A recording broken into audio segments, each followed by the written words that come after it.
안녕하세요, 모카 김한희입니다. 이번에 2023 CES에서 폭스바겐이 한 번 충전으로 무려 700km를 달릴 수 있는 세단형 전기차 ID.7을 내놨습니다. 글로벌 전략 차종이기 때문에 우리나라에서도 곧 볼 수 있겠죠? 이 차가 정말 중요한 이유가 있습니다. 전기차 굉장히 치열하게 싸우는 것 같지만 그렇게 치열하지가 않습니다. 일단 테슬라가 무려 65% 폭락했다 이러면서 지금 난리치는 게 65%예요. 포드 7%, 기아 5%, 쉐보레 4%, 현대 4%, 아우디 2%, 리비안 2%, 그리고 오늘 말하는 폭스바겐 2%입니다. 그 어마어마한 폭스바겐이 겨우 2%예요? 이게 말이 되나? 전통적인 자동차 회사 가장 젊은 게 50년이에요. 완전 창피한 상황이죠. 어떤 자동차 회사도 테슬라의 근처는커녕 아직 10% 점유율도 달성 못했다는 거. 이 테슬라 천하를 기존 자동차 회사들이 보고만 있을 수는 없겠죠. 세계 최강, 우리 큰형 킹 오브 더 킹 폭스바겐이 드디어 야심작을 내놓은 건데요. 그렇게 내놓은 차가 바로 이 ID.7입니다. 항상 하시는 말씀이 야, 우리 형님들이 안 나서서 그렇지, 형님 움직이면 너 죽었어, 이런 느낌이잖아요. 자, 그러면 ID.7 이 차를 보면 과연 그럴 수 있을까? 이 ID.7이 테슬라를 닮았다 이런 얘기를 하시는 분들도 계세요. 아니면 어떤 면에선 테슬라보다 더 우세하다 이렇게 얘기하는 분도 계신데, ID.7 어떤 차인지 함께 살펴보시죠.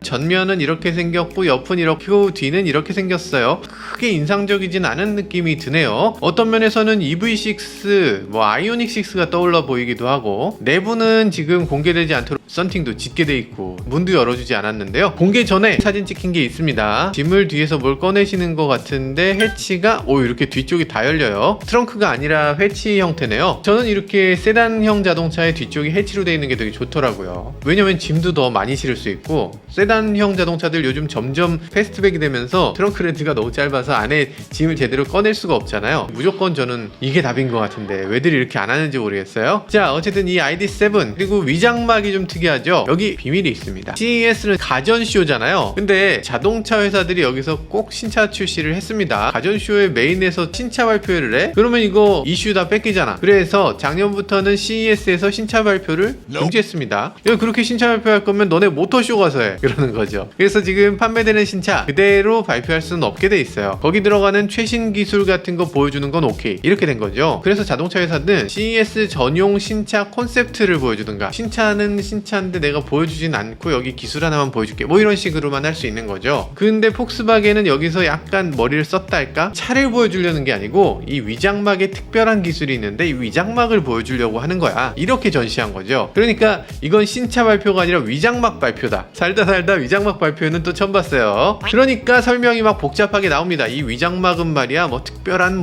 페인트층을 40개 층으로 만들었어 이러면서 막 설명을 막 덕지덕지 붙여놨어요. 발광층이 몇 개고 절연층이 몇 개고 여기 QR코드 디자인을 어떻게 입혔고 별얘기를 다 합니다. 별거 아니죠. 컬러풀하게 다양한 컬러로 이렇게 비춰지는 것처럼 살짝 그렇게 보이실 수도 있는데 그것도 아니고, 반쪽은 파란색으로 쪽은 오렌지색으로 칠해놨어요. 색이 바뀌는 게 아니죠. 바디에 필름을 입히고 그 안에 불이 켜지는 기능을 넣어놓은 겁니다. 그래도 신기한 점은 많이 있죠. 이게 전체가 한 덩어리가 아니고 총 22구역으로 이렇게 나눴다고요. 이렇게 파팅을 나눠서 부분적으로 램프를 여기만 켜게 저기만 켜게 이렇게 켜고 끄고를 할 수 있다, 이런 얘기인데요. 지금 음악에 맞춰서 막 불을 켜고 끄고 막 난리가 나고 있죠. 예쁜데. 슈퍼카 블론디, 이분 미리 가서 이걸 촬영하고 오셨네요. 이분 말씀은 여기서 이런 걸 이용해서 앞쪽에 불을 깜빡거리게 만들면 어떨까, 이런 얘기를 하네요. 그러니까 깜빡이 부분을 깜빡거리게 하는 게 아니라 이쪽 앞부분 바디 전체가 꿈뻑꿈뻑거리면 야, 그거 어떻게 아껴줘, 이런 얘기죠. 그러네. 그럼 좋겠네. 비상등 켜면 노래방처럼 이게 빡빡 이렇게 들어온다고? 좋죠. 좋은데요. 그리고 이분 하는 말씀은 이렇게 브레이크 밟았을 때 뒤쪽에 브레이크 램프에 불이 들어오는 게 아니라 뒷면 전체가 불이 빡 들어오면 얼마나 제동을 잘하겠냐, 이런 얘기를 하시고요. 그런 것도 가능할 것 같은데요. 아시겠지만 요즘 자동차에서는 이 라이팅이 가장 중요한 시대가 됐어요. 이 차체가 막 빛이 막 난다. 너무 좋을 것 같습니다. 양산차 메이커들 이거 적극적으로 검토해 주시면 참 고마울 것 같습니다. 자, 차체 크기도 어느 정도 공개됐는데요. 얼핏 보기에도 상당히 큰 차입니다. 일단 휠베이스가 무려 2970, 아이오닉 6가 2950이니까 아이오닉 6보다 휠베이스가 좀 더 긴 거네요. 아이오닉 5보다는 조금 짧고, 전장을 보면요 한 5m 좀 덜 될 것 같은 그런 정도의 크기. 외관을 보면요 전체적으로 루프가 이렇게 비탈처럼 내려오는 거, 이런 걸 가리켜서 패스트백이라고 하죠.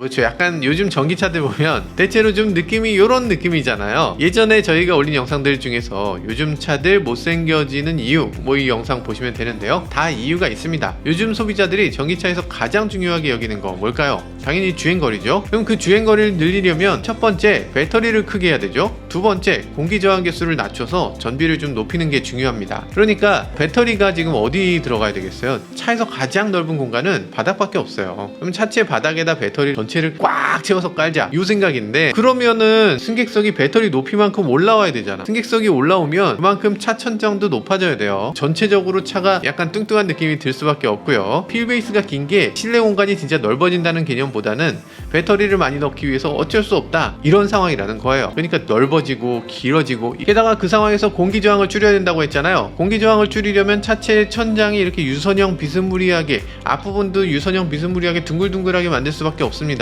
그러다 보니까 다들 좀 비슷한 느낌으로 변해가고 있는 것 같아요. ID7이 못생겼다 이런 건 아닌데 디자인이 비슷비슷해지는 건 확실히 아쉽죠. 가장 눈에 띄는 건 주행거리죠. 무려 700km를 넘게 갈 수 있을 거라고 발표했어요. 이건 엄청난 거리입니다. 아이오닉 6가 그렇게 멀리 간다고 하는데 614km 갈 수 있거든요. 아이오닉 6보다 거의 100km를 더 가겠다는 얘기죠. 이렇게 멀리까지 가는 주요한 원인 여러 가지 있겠지만 날렵한 디자인도 한 몫을 할 것 같습니다. PD 값으로 0.23 정도 될 거라는 얘기가 있어요. ID4 때는 배터리가 77kWh 정도를 사용했는데 아무래도 배터리도 좀 더 큰 걸 사용하는 게 아닌가, 그래서 주행거리가 더 늘어나지 않았을까 싶긴 합니다. 그럼 가격도 인상될 것 같아요. 곧 국내 출시하겠죠. ID7이 국내에 들어온다고 하면 내비게이션은 어떻게 될까? ID4 때는 내비게이션이 아예 안 달려 있었거든요. 전기차는 사실 전기차 충전소가 굉장히 중요한데 그럼 그거 어떻게 찾아? 하지만 걱정이 없습니다. EV 인프라로 충전소 찾을 수 있으니까 PPL 잠깐 하고 가야 될 것 같아요. 아까 말씀드렸다시피 차가 지금 100kW로 충전된다, 200kW로 충전된다, 이게 다 필요 없습니다. 왜냐면 100kW 이상으로 충전되는 충전기가 거의 없어요. 써있기는 200kW라고 써있습니다. 써있어서 가보면 여기 100kW, 여기 100kW, 합치면 200kW잖아. 이렇게 써있는 곳이 굉장히 많아요. 실제로 충전해보면 70kW, 50kW로 충전되는 경우가 태반입니다. 그런데 EV 인프라 앱을 보면요, 이 충전소마다 최근 충전 속도가 나옵니다. 그러니까 충전기 업체가 적어놓는 뻥 충전 속도 이거 아니고 실제 충전이 얼마나 빠르게 이루어졌나 이런 것들을 보여줍니다. 이게 진짜 실제 이 충전기의 속도다 라고 할 수 있겠죠. 내비게이션에서 100kW 충전기예요 써있어도 EV 인프라에서 최근 충전 속도를 보면 에이 이거 30km로 적혀있네, 야 이거 사기구만 이러고 안 갈 수 있다는 거죠. 충전소 선택할 때 정말 큰 도움이 될 것 같습니다. 아니 왜 이걸 위지아 만들어 놓은 거야? 마침 1월 이벤트가 있다고 해요. 꼬박꼬박 챌린지 1월 31일까지 3주 동안에 4번만 EV 인프라 카드로 충전하면 무조건 1만 베리를 준다고 합니다. 1만 베리면 10,000원어치 그냥 충전할 수 있는 거거든요. 여튼 이런 이벤트도 있다고 합니다. EV 인프라 무궁한 발전을 기원하고요. 이렇게 PPL까지 주셔서 감사합니다. 네, PPL 끝이에요. 일단 이번 CES에서는 실내를 공개하지 않았습니다. 아마도 뭐 CES에서 왜 또 자동차 신차를 발표를 하냐 해서 태클 걸릴까봐 그런 걸 걱정한 것 같기도 합니다. 그런데 영상으로도 공개했고요, 사진으로도 공개했습니다. 가장 큰 특징이 센터 디스플레이, 이게 눈에 띄죠. 왜냐면 ID4 때 이 센터 디스플레이가 너무 작았어요. 크기도 크긴데 그 안에 소프트웨어 보면 아우 이거 장난하시나요? 이런 얘기가 막 절로 나왔던 그런 인터페이스였죠. 자동차 회사들의 한계가 아닌가 이런 걸 딱 보여주는 그런 느낌. 근데 이제는 더 이상 그렇지 않습니다. 디스플레이 크기 자체가 압도적이에요. 일단 15인치 디스플레이가 빡 들어갔습니다. 그리고 버튼이 하나도 없죠. 그런데 온도 조절 터치는 있습니다. 이런 식으로 최근 들어서 골프나 뭐 ID 시리즈나 이런 자동차들 디스플레이가 있고 그 바로 아래에 온도 조절 터치가 있거든요. 아래쪽에 터치를 자기도 모르게 실수로 건드리게 돼요. 이게 되게 불편한데 이걸 꼭 붙였어야 됐나 하는 생각이 들어요. 어차피 디스플레이 있는데 온도 조절 거기서 하면 되지 않나? 좋은 점이 있어요. 여기 계기판이 있습니다. 테슬라 모델 3, 모델 Y에 없는 그 계기판을 넣어줬어요. 계기판에는 지금 속도라든지 배터리 잔량 같은 걸 아주 단순하게 보여주고 있는데요. 계기판의 중요성이 갈수록 줄어들고 있다 이런 얘기인 것 같아요. 여기까지 보시면 뭐야 이거 신기한 게 하나도 없잖아 이러실 수 있어요. 이게 CES인데 뭐 신기술 뭔가 좀 보여줘야 되는 거 아닌가? 신기한 기능이 있습니다. 신기한 기능이 있는데 뭐냐면 스마트 에어벤트라는 게 있어요. 에어벤트라는 게 뭐예요? 이 공기 토출구, 이게 스마트할 필요가 있을까? 폭스바겐은 이게 스마트할 필요가 있다고 합니다. 에어벤트를 이렇게 여닫거나 이렇게 돌려서 열고 닫을 수 있잖아요. 아니면은 바람 방향을 이렇게 조절할 수 있잖아요. 그 레버가 없어졌습니다. 햇빛을 추적해서 햇빛이 얼굴에 쐬이는지 가슴에 쐬이는지 이런 걸 알아요. 그래서 얼굴이 뜨거운지 딴 곳이 뜨거운지 이런 것들을 알고서 거기 맞춰서 에어컨 바람을 쐬준다고 합니다. 태양빛을 인식하는 거 이게 도움이 되려나? 그리고 음성 인식을 지원한다고 합니다. 운전하고 가다가 헬로우 폭스바겐 손 시려워 이러면 운전자 손 쪽으로 따뜻한 바람을 불어준다고 해요. 임의로 바람의 방향을 조절할 수도 있습니다. 디스플레이에 이렇게 터치가 있는데 드래그를 해서 이렇게 움직이는 거 이런 것이 된다고 하고요. 약간 그림이 타이칸이나 테슬라가 약간 떠오르는데 저만 그런가요? 구체적으로 어떤 기능이 더 들어간다 이런 것까지 설명되진 않았는데 여기에 추가적인 기능을 좀 더 보면요. 주차 중에 오토 브레이킹 기능을 제공할 것 같습니다. 장애물이 있는 경우에 오토 브레이킹 해주는 기능이 있죠. 그런 거 말고 측면을 그렇게 들이받으시더라. 기둥이 있으면 옆구리를 자꾸 박아요. 박을 것 같다라고 하면 딱 멈춰줍니다. 측면에도 센서를 갖고 있나? 그런 건 아니고요. 후면 센서에서 이 장애물을 미리 파악하고 있다가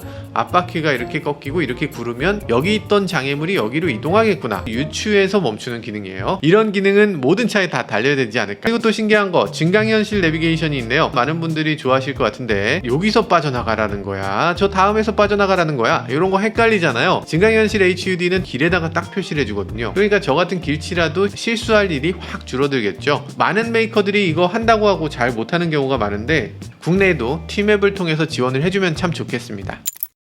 신뢰가 너무 폭스바겐이 설마 테슬라를 따라했겠냐고? 설마 그럴 리가 있어요. 2020년 당시에 폭스바겐 CEO 헤르베르트 디스가 놀라운 영상을 하나 올립니다.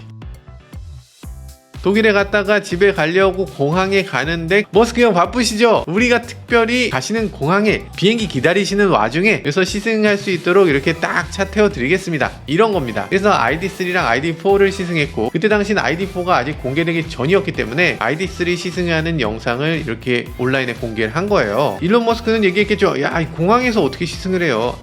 형 걱정하지 마. 그럴 줄 알고서 우리가 공항을 전세냈어. 그래서 일론 머스크가 공항에서 ID3, ID4를 시승을 해봤습니다. 시승하고 나서 한 말씀 해주세요 했더니 일론 머스크가 얘기를 또 합니다. 보통 이런 상황에서 어떻게 할까요? 대폭스바겐 회장님이 오셔서 형 같이 셀카 찍어요 타보니까 어떠세요? 라고 하면 보통 어떻게 얘기할까? 안 좋아도 뭐 훌륭하네요 이런 게 일반적이잖아요. 근데 머스크 형은 그런 분이 아니죠. 안녕하세요. 별론데 이러셨어요. 그렇지만 은근히 또 츤데레 같은 면이 있죠. 그래서 그 다음 해에 이 폭스바겐 임원진 회의에 일론 머스크가 등장합니다. 화면으로만 등장한 건데 여기서 뭐라고 하냐면 머스크가 응원의 메시지를 보내죠. 폭스바겐이 전기차 부문에서 큰 진전을 보인 것 같다. 헤르베르트 디스는 또 한술 더 뜹니다. 그러지 마시고 여기 그룹 임원진들한테 와서 이 전기차에 대해서 강의 좀 해주세요 이렇게 부탁했다고 하죠. 머스크를 진심으로 존경하는 게 좀 느껴지죠. 최근 들어서 보면 일론 머스크를 완전 어그로꾼 취급하는 사기꾼 취급하는 사람들도 꽤 있는데 이 헤르베르트 디스 보면 정말 깨어있는 경영자라고 할 수 있죠. 이 아무 선입견 없이 세계 최고의 경영자다라고 존경하는 거죠. 헤르베르트 디스에 대해서 간단하게 말씀드리면 이분은 폭스바겐의 모든 내연기관을 다 접고 전기차로 전환하겠다. 이 전환을 가속하는 그런 사람이죠. 그러면서 정리해고를 3만 명을 하겠다고 했습니다. 이런 얘기가 나오면서 노조가 강경하게 반대했고요. 그러면서 폭스바겐 직원들은 어떻게 했나? 이 헤르베르트 디스를 해고해버립니다. 제대로 들으신 거예요. 노조가 나서서 CEO를 해고했어요. 물론 그 뒤에는 포르쉐 가문의 영향 이런 게 분명히 있었지만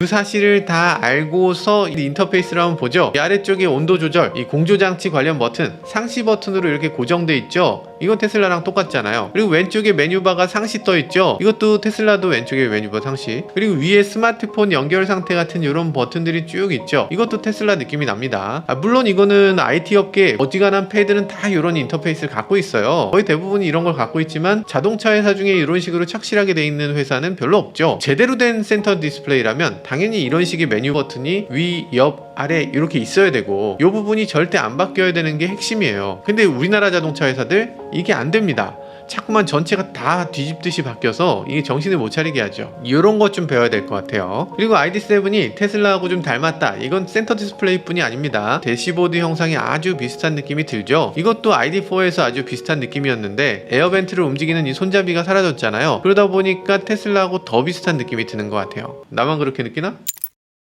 자, 그럼 ID7 출시는 언제 하나? 이 공개가 올해 2분기입니다. 그러니까 4월쯤 돼서 공개한다는 얘기인데, 그렇게 공개하고 가장 먼저 어디서 팔 것인가? 당연히 중국 시장에서 판매합니다. 뭐야, 왜 중국이야? 이러실 수도 있는데, 이 세계 전기차 메이커들은 전기차를 만들면서 다른 걸 안 봅니다. 중국에서 얼마나 팔릴지 요것만 봐요. 왜냐면 중국이 미국보다 훨씬 큰 세계 최대 시장이니까. 그러니까 중국을 보는 건데, 폭스바겐이 정말 다행인 건 중국에 들어간 게 무려 88년이에요. 폭스바겐은 정말 예로부터 중국 시장에 들어갔고 어마어마한 점유율을 갖고 있죠. 그래서 중국 사람들이 폭스바겐에 대한 감정이 굉장히 좋기도 하고요. 그 보답인지 뭔지는 모르겠지만 얼마 전에 ID6라는 SUV 전기차, 이건 중국 시장에만 내놓기도 했습니다. 그만큼 폭스바겐은 중국의 진심이다, 이렇게 볼 수 있어요. 자, 그럼 ID7은 어떻게 되는 차인가? ID7은 중국에 먼저 팔고요, 미국, 유럽 시장에도 판매를 한다고 하는데요. 우리나라도 차차 팔겠죠? 에이, 팔겠지. 설마 안 팔겠어? 안 팔라나? 팔아주세요, 제발요.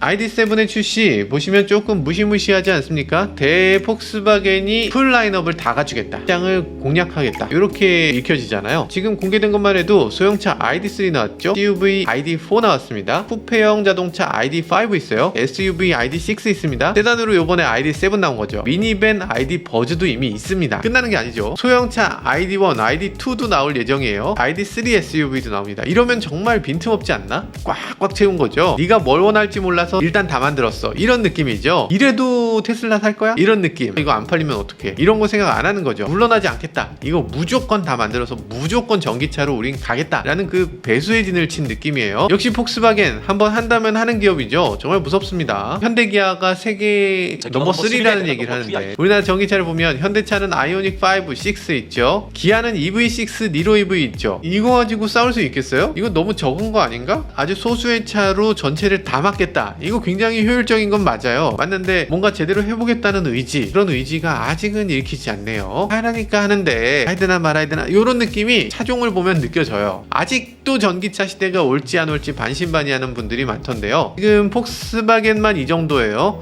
세계 시장의 브랜드들 쭉 보면 작년에 나온 전기차 39종, 올해 출시되는 전기차는 최소 42종, 그 이상이 될 걸로 예상하고 있어요. 이 정도 시대인데 지금 차종이 너무 적지 않나, 아직도 간을 보고 있다는 건 조금 너무하지 않나, 이런 생각이 들어요. 이 빠르게 변화하고 테슬라 못지않은 자동차 회사로 거듭나려는 노력, 이런 걸 기울여야만 이 전기차 시대에도 살아남을 수 있을 걸로 생각됩니다. 네, 지금까지 저는 모카 김한용이었습니다. 감사합니다.